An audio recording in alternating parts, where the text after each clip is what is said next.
So sinubukan namin yung viral na 10 yen sheet bread.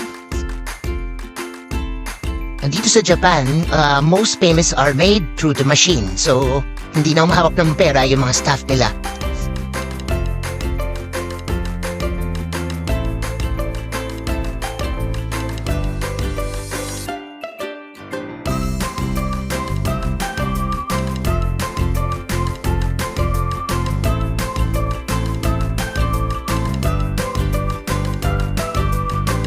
Para siyang waffle with the block of Parmesan cheese.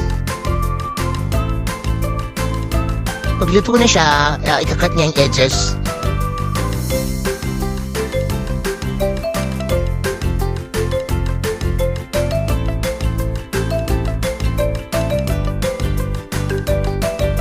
Eto na, subukan natin.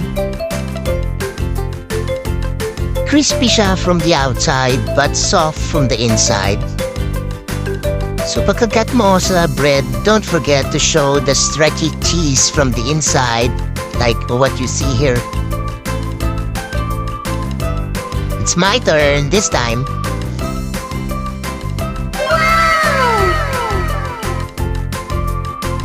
Kaya pag nakapasyal kayo dito sa Tokyo, Japan, puntahan niyo itong Mega Don Quijote sa Shibuya and subukan niyo rin ito. If you like this video, please like, share, and subscribe to my YouTube channel. Thank you!